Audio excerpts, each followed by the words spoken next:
माघ शुक्ल त्रयोदशी या दिवशी स्वयंभू सोमजाई गवरजाई वार्षिक यात्रा सौंदर्य या ठिकाणी संपन्न झाली। सकाळी देवीच्या काठीला हळद लावून आरती झाल्यानंतर पालखी गावातील प्रत्येक घरी भेटायला जाते। या दिवशी गावातील प्रत्येक घर देवीच्या स्वागतासाठी आतुर असते।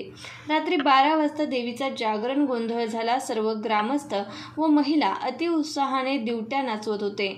यानंतर प्राथमिक शाळा सौंदर्य यांचा छोटा पण बहारदार लावणी व इतर गाण्यांचा कार्यक्रम पार पडला। उत्तर रात्री व सकाळी 11 वाजल्यापासून लोकनाट्य तमाशा जागरण झाल्यानंतर संध्याकाळी सातारा जिल्ह्यातील नामवंत कुस्तीपटूंनी कुस्त्यांचा फड गाजवला। उपस्थित कुस्तीप्रेमींनी कुस्त्यांचा मनसोक्त आनंद लुटला। बक्षिसांची खैरात झाली। शेवटी सोमजाई गवरजाई देवीच्या भेटीला आलेली कुरोशी येथील श्री भैरवनाथ, लाखवड येथील श्री जननी देवी, वरदायिनी माता, वेंगळ येथे जननी माता व सोरनाट येथील नवलाई माता या पालख्यांना निरोप देऊन जड अंतकरणाने यात्रोत्सव संपन्न झाला।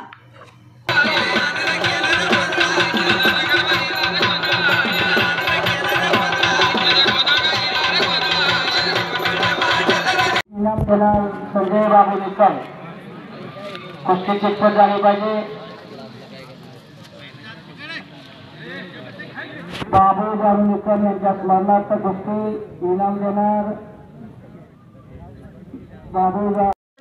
एकंदरीत या ठिकाणी ग्रामस्थांच्या प्रतिक्रिया पाहिल्या तर या यात्रेला मात्र जोरदार असा प्रतिसाद मिळाला दिसतोय आणि निश्चितच पहिलवानांसाठी असेल, तरुणांसाठी असेल एक आदर्श आहे।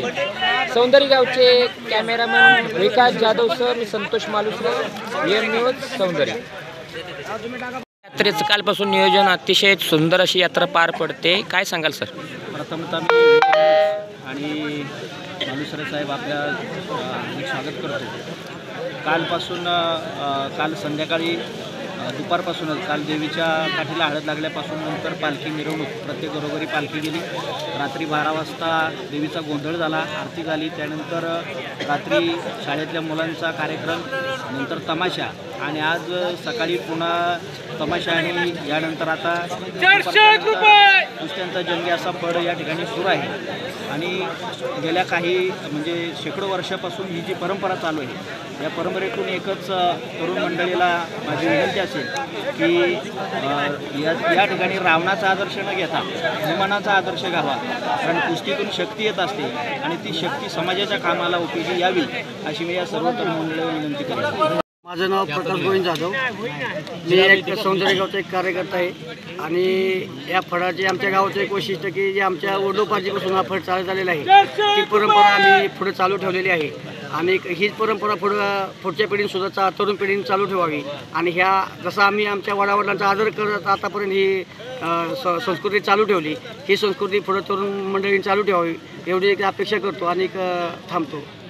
हे आमची जी सौंदर्य गावची परंपरा आहे, श्री सोमजाई गवरजाईच्या यात्रेनिमित्त अनेक वर्षापासून पुरातन कालापासून चालत आलेली यात्रेची परंपरा आणि अनेक कालापासून हा आपला महाराष्ट्रीयन खेळ आहे कुस्तीचा, तो आमच्या सर्व ग्रामस्थांनी, तरुणांनी, मुंबईकर मंडळांनी मोठ्या उत्साहानं व्यवस्थित नियोजन करून, फळाचं नियोजन करून सगळी व्यवस्था केलेली आहे। याचं कारण असं आहे की अनेक ठिकाणचे फड काय कारणास्तव खंडित झाले, पण आतापर्यंत गवरजाच्या कृपेने आणि सर्व खेळाडूंच्या सहकार्याने आतापर्यंत आमचे सर्व फड निर्विघ्नपणे चालू आहेत, इथून पुढे राहतील। सौंदर्य गावामध्ये सोमजाई गवरजाईच्या यात्रेनिमित्त हा चालू असलेला फड अगदी बाहेरनं जी मुलं येतात ते आमच्या गावाच्या सहकार्याने त्यानंतर त्या मुलांचा खेळ पाहण्यासाठी सगळा समाज या ठिकाणी जमलेला आहे आणि त्या गोष्टीचा आनंद घेत असतात। आणि असं एक विशिष्ट आहे की कुठल्याही जरी खेळाडू आला तरी त्याला जर समजा कुठल्या गोष्टीला सहकार्य करून आमच्या गावाच्या वतीने जे काही त्या आणि चक्राची परंपरा आमची चालू आहे, हा फळ असाच अनेक दिवसापर्यंत चालू राहणार आहे।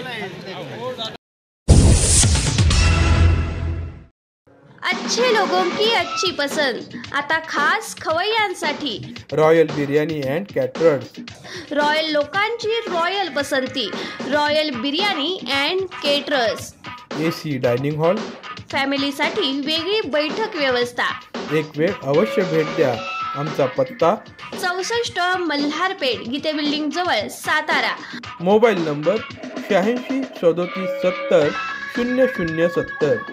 अच्छे लोग अच्छी पसंद, रॉयल बिर्याणी एंड केटरर्स।